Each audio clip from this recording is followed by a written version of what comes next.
Hey everyone, today's Real Vision Daily Briefing is sponsored by Crane Shares.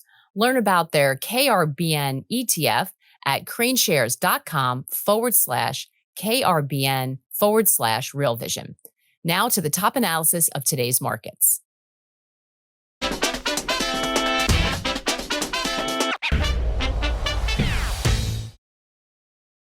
CPI drops. Is inflation really cooling? What's going on, guys? Welcome to the Real Vision Daily Briefing. It's Wednesday, July 12, 2023. I'm Ash Bennington. I'm joined today by Mish Schneider, Chief Strategist at MarketGauge.com. Mish, welcome. Thank you, Ash. Good to see you.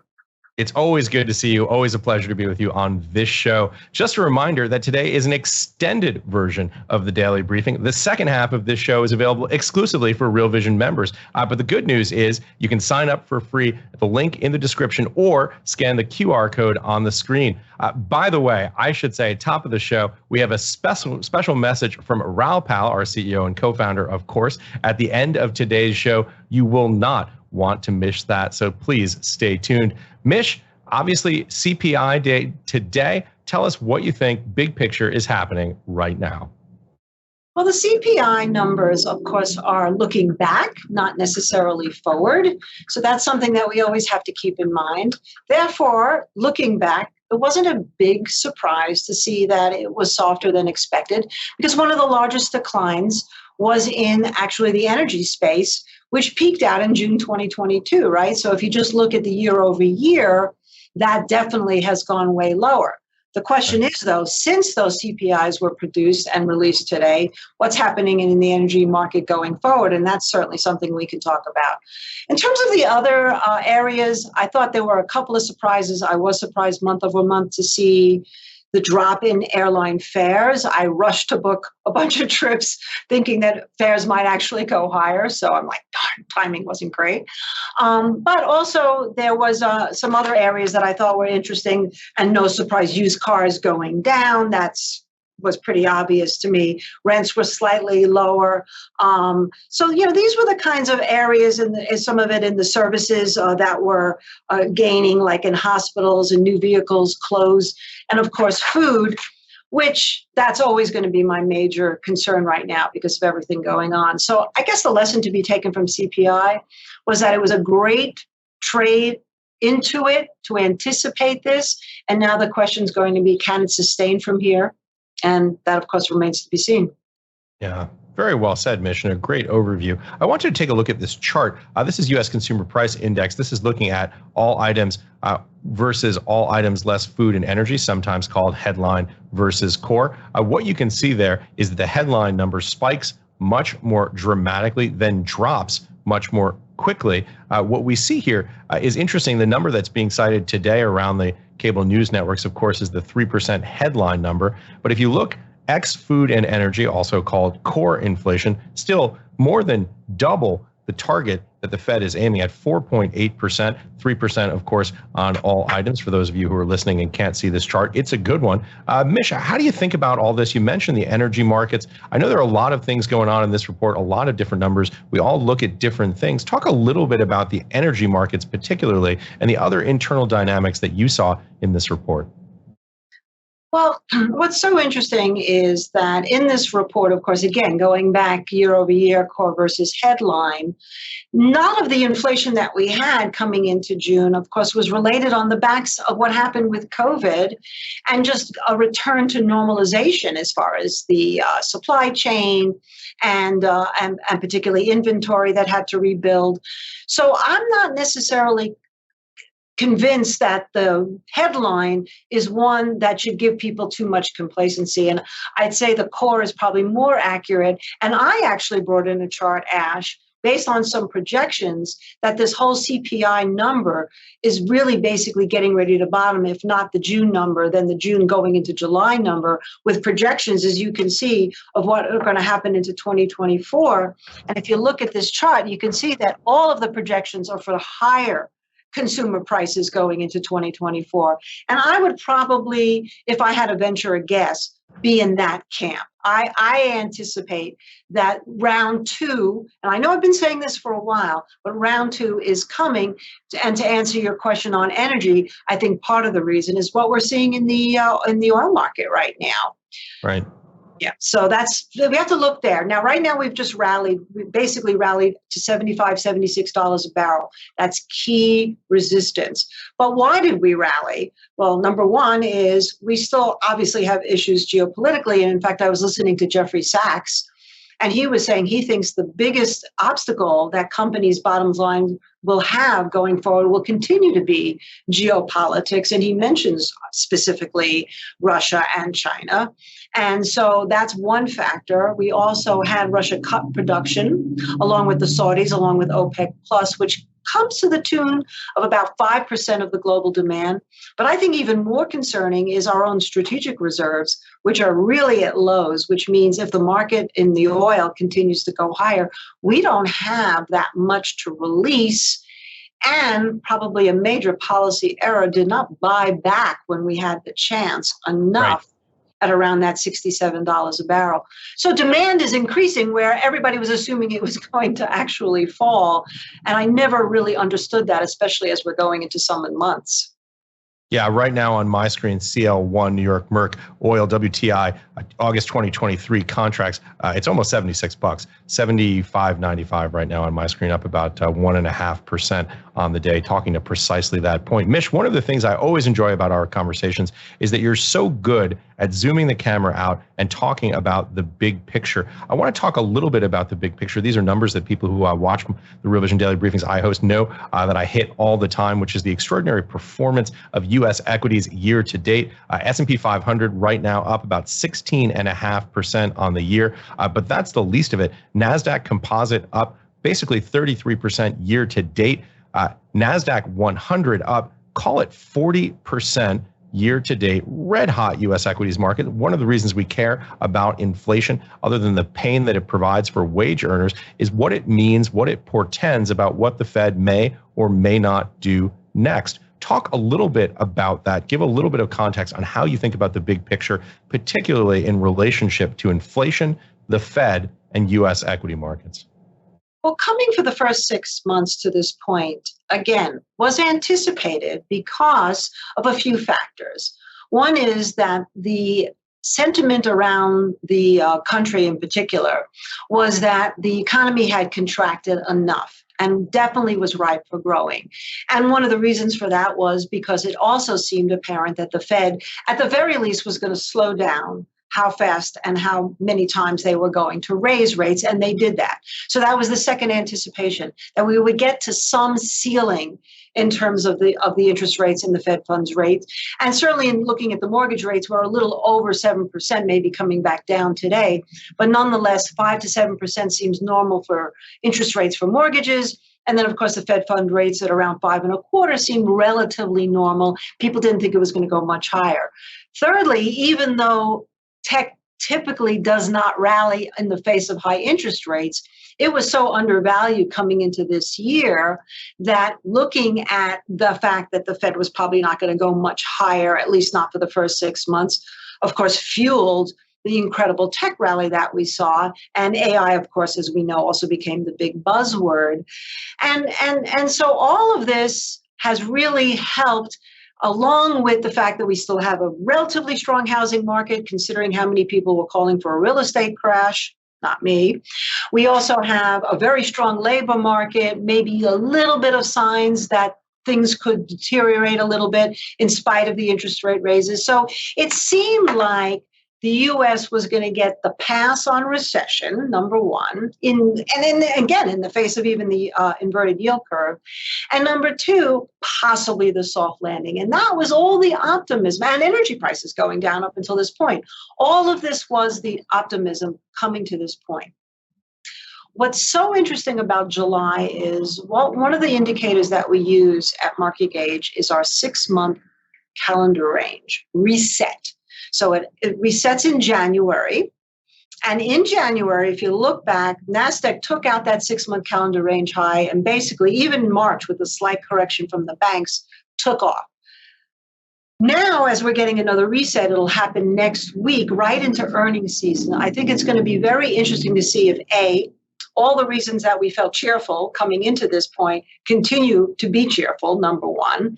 And number two is, what do the technical indicators say about the next 6 months vis-a-vis the 6-month calendar range, which isn't 100%, of course, Ash, but it's very statistically important.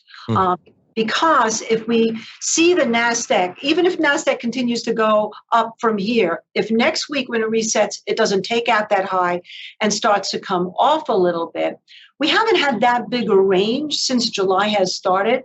So anything can happen. And that's what I'm saying. That's the first part of that. And looking at NASDAQ, we'll talk about small caps after. Talking about the Fed, it seems to me that, first of all, the inverted yield curve, but the back end, the long bonds, are saying a different story. So people have said, people way smarter than me in terms of economics, have said that yield curve inverted to this point, which is historical, going back to 1983, generally points to a recession, but not necessarily right away. So are we 5 months away, 6 months away, a year away? Of course, we don't know that. But what is interesting is that, at least for us lay people, we can look at some of the relationships that we love to look at. Besides the 6-month calendar range, we can look at the long bonds right now and ask, have they bottomed?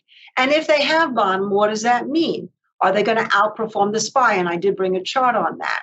If they outperform the SPY, what does that mean? And this might give an indication of what the Fed is going to do, because if the Fed is looking at these long bonds and yields relaxing on the back end while the yield curve's so inverted, it could mean that they would at least be very, very non-aggressive going forward in terms of the yields, raising them, because they're going to be starting to see signs of this recession. To what level is what they're kind of hoping for, right? To fight inflation, but it could all come back and haunt them, because it could turn out to be more of that stagflation that we have feared for quite some time now. Did I answer all the parts of your question? I think you answered it and more. So a great answer. I want to touch on something that you brought up here, which is the inversion of the yield curve right now, something that anyone can take a look at. 2s10s spread right now upside down, 90 basis points, minus 88 bips on my screen, coming in a little bit today. This is obviously something that that's available publicly for anyone with a web browser. But I want to also talk about something that the pros use, which you probably don't have access to unless you have a Bloomberg terminal, because this is the way pros think about interest rates. This is an important point, I think. 0726, this is the next Fed meeting. Right now, the percentage hike cut is priced at 88.8%, implied rate increase of 0.222, meaning a very high probability we're going to get a 25 basis point hike at the next meeting. Right now, the implied rate on that is about 5.3%, 5.298. Right now, we're at 500 to 525 bips, effective rate 5.08. You add that together with the 5.22, that the 0.22 implied rate increase, and that's where you get this number from. This is obviously something that's been priced in based on the day to day. I think this is pretty much flat day over day in terms of the pricing on that, but very clear, just about everyone in these markets expecting a 25 basis point hike at the next meeting in July 7/26. Well, I certainly would be probably leaning towards the fact that they will, for the very simple reason is, you can look at all the number crunching that you just did, but just listen to Powell. And basically, Powell said that he was going to raise, again, another 0.25%. Of course, he always capitulates with data plots and economic statistics and all of that. But the jobs report and the PCE, which hasn't come out yet, are two of the biggest places that Powell will look. And both of those will indicate, I think, a rationale for him to do exactly what he said he's going to do. So if we believe him, he's going to raise. Mish, I love the way you frame that, and thank you for calling me out. I love the numbers. Sometimes I geek out on it, but the point is such an important one that you've just raised, which is ultimately this question of, does the data come first or does the rationale come first? Do you kind of come up with the way that you want to do this, and then markets move in relationship to that. If the Fed chair wants to move rates, that's what the Fed chair is going to do. And one of the things we can say in favor of Powell is he's been kind of transparent about what he's going to do. We knew he was going to pause last month because he basically said, we're considering pausing. Once he says something like that, take him at face value. This time he has said something different. So I would say that he'll probably raise. What kind of impact that's going to have? Well, there's going to be one factor along with a few other factors. And that's what makes this market forever interesting and always means that as a trader, you have to be adaptable. Look what's happening in the face of that. The dollar, right? The dollar went down really hard in the last couple of days. And that obviously has given a boost to some equities because of dollar-denominated instruments that need to actually have a softer dollar, of course. But at the same token, when yields go up, generally so does the dollar. And with the dollar falling like that, one has to wonder what's going on. Where's that relationship breaking apart? And what does it mean if the dollar continues to go south from here? And so that's also another area to be focusing on. And then, of course, earnings, which is also going to be a very, very interesting. Again, backwards looking, but nonetheless, it's always about what they say going forward. And will they have experienced more layoffs? Will higher interest rates, especially if they raise, as we consider they probably will, affect their bottom line going forward? What about inflation? Is it taking a break now, but still they're paying outrageous prices for things? There's so many interesting things to look at. That's why sometimes it's so much fun, Ash, to talk about all of this and conjecture what we think could happen based on this number versus that number. But I always find so much comfort in the chart. So... Yeah, very well said. Listen, talking about all of this, I want to take a look at something that's extremely relevant to exactly this point. This is a deep dive conversation. Is the business cycle rebounding? Christoph Olari with Andreas Steno Larsen. Let's take a look at this because it addresses some of those very points that we were just talking about. I think they're gonna keep on repeating that the same communication for longer. Again, the last paragraph of the RBNZ today was very crystal clear. First of all, they say we are confident that now the level of rates will be enough to bring back inflation within the 1% to 3% target range. Confident is one of the first time they're using that term. That some decent progress is made, but they say as well that we're going to stay there for an extended period of time, and I think that this is the second step. Okay, we pause, but for now, pause doesn't mean pivoting. Pause means we stay in restrictive territory for, I don't think they're going to stay there for 2024, to be honest, but I think that their time frame is at least communicating until no cuts in 2023 for sure. All right, I love that clip because Christoph Olari does not mince words in it. No econo speak there. He ends at the end by saying no cuts in 2023 for sure. Obviously, this is about this weird market we find ourselves in where the expectation is that the Fed is going to hike and then have to cut as the U.S. enters recession. Really powerful statement there from Christoph Olari. Mish, what are your thoughts? Well, I was actually really happy to hear him speak because it was in line kind of with what I've been thinking. And it's always great for me when I'm putting thoughts together in my head and then someone so eloquently articulates it. And that's basically what he did. So, just to recap, I mean, he said, right, there's no cuts happening in 2023. However, he also felt that there would be a pause. And here we're just talking about now the raise for July, but that may be the last raise. And I believe last time you and I spoke, Ash, we talked a lot about historically June, July often becomes the peak in terms of the interest rates. So that would support that. And then he said they'll be higher for longer, right? So that definitely means that he's thinking the way we're thinking, which is the Fed will have to keep the pedal on because of inflation, essentially. Inflation is going to continue to drive Fed policy. And then he said, finally, maybe in 2024, the cut, which also supports what we just talked about in the beginning, which is the fact that at some point, the inflation or even the stagflation narrative can become more recessionary if the Fed becomes too aggressive in terms of the raising of the rates. And we start to see some real issues with labor and, of course, even with just industrial output.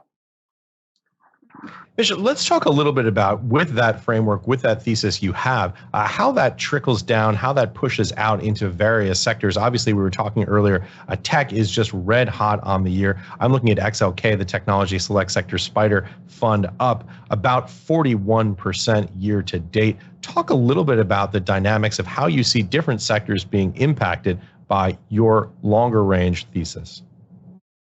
Well, the whole idea of the tech space as its own living and breathing animal, I think we still don't really understand fully what the impact of AI is going to be. And again, a lot of speculation on what it does to the labor market, but yet what it also does in terms of efficiency, and how much reliance there's going to be just in terms of being able to produce things much faster.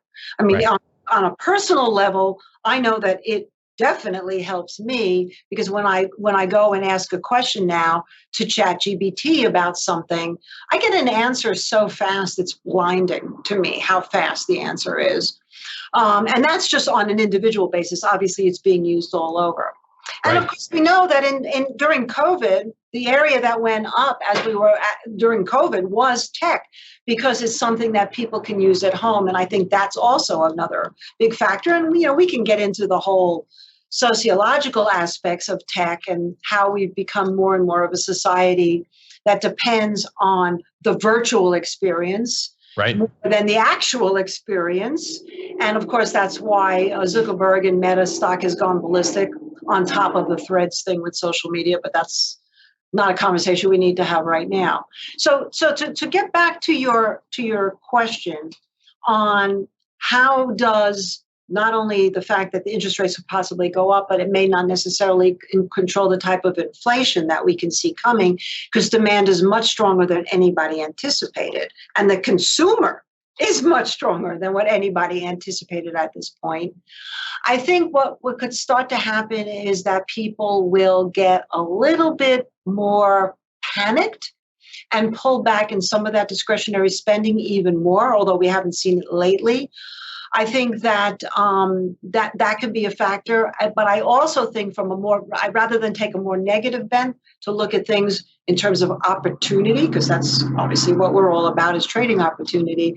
I think it really gives a lot of opportunity in terms of some of the commodities that have fallen hard, which is the nature of commodities, and other commodities that haven't fallen that hard, like gold. People thought gold was going to really drop and dive, and instead it just went from 1900 in essence back up to around 1965, and that was just in the last few days. So if the economy is recovering so greatly and inflation has been beat, and the Fed's going to raise one more time, and that might drive us eventually into a recession, gold is certainly having something else to say about it. Well, that's such an interesting point, and it is kind of, you never know, obviously, what's inside the collective minds of traders, but it does seem as though all the points that you made earlier about the social, cultural, sociological changes that we're going to see with the work from home, AI, what's going to happen to the labor market, gold may look like a real risk-off hedge in that context. Exactly, and everything is, great point, Ash, because everything right now, if you look at the ratios between the things that we like to look at, like the junk bonds versus the long bonds, one of my favorite, or gold versus SPY, or long bonds versus SPY. They've been in a risk-on situation to this point. As the market is rallying, though, we're starting to see some shifts. And I know I brought some of those charts in on the relationships. HYG, which I like to use for the junk bonds, is still well outperforming the TLTs. That's risk on, right? You want people to be interested in buying high yield debt, but it's turning lower, as you can see in that middle chart there that I pointed out. It's actually in the relationship turning lower. So that's something to watch out for, but that's still risk on. But if you look at the TLT versus the SPY, let's put that chart up, Brian. What you can see here is that, again, the TLTs have been underperforming the SPY, but you want to keep your eyes on that. And I don't know if I brought the gold versus the SPY. Can you put up the gold chart? Because this is the one concern that we're seeing. Let's see. I think they're looking for that right now. So look There at it that. is. Ash, look at that. So if you look at the middle chart, right, that is our that is our triple play leadership indicator. And look what's happening. The blue line would be the ratio against the red line against the SPY. And look what gold is doing. It's starting to go on par with the SPY. And if gold starts to outperform here, then I would say that would be a lead indicator to maybe some risk off happening as we continue into the summer, which of course would also be in line with the 6-month calendar range reset and a possible rate hike that people don't really want to see, which would then lead to maybe some more weakness in the labor market, et cetera, et cetera, et cetera. Mish, this is an important chart. And I know that a lot of our listeners are listening to this as a podcast and they're not able to see it. Walk us through what you're seeing in that chart and why it's significant for people who are listening on audio only. Okay, well, first of all, the top of the chart there, for those who can see it, is this is GLD. So let's make that clear. First of all, this is not gold futures. So that would be 1960, 1963, something like that is where it closed today. And in this chart, and thank you for making it a little bigger for us, hard of seeing here. Me too. Very helpful. I put my glasses on so I can lead into it a little bit. What's so interesting about this GLD, and it's a pretty good ETF to track the gold futures market, by the way. It's not filled with other things like some of the other ETFs that track commodities.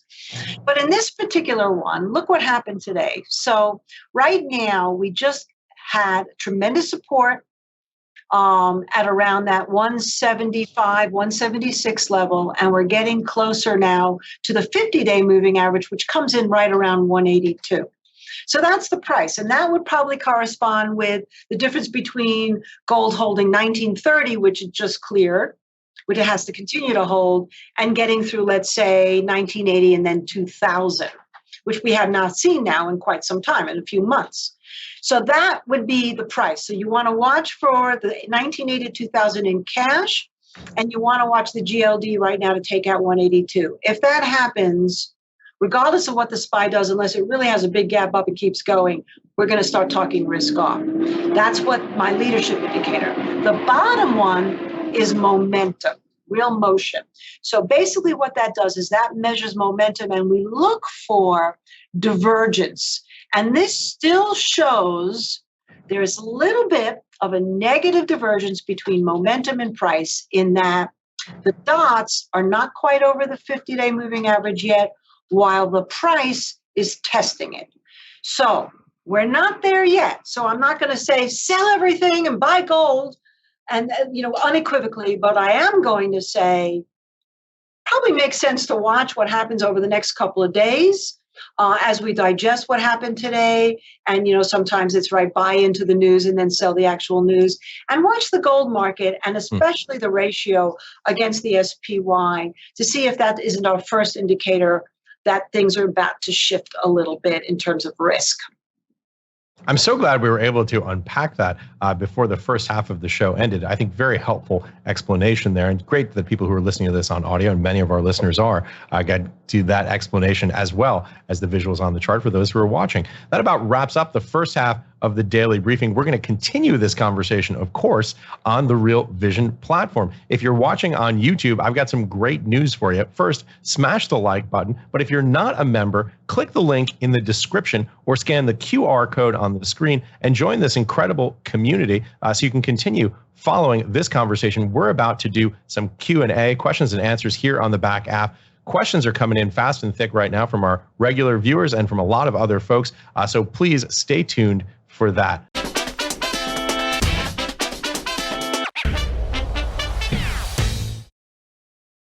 Thanks for joining us, everyone. Today's Real Vision Daily Briefing is sponsored by Crane Shares. Learn about their KRBN ETF at craneshares.com/KRBN/Real Vision.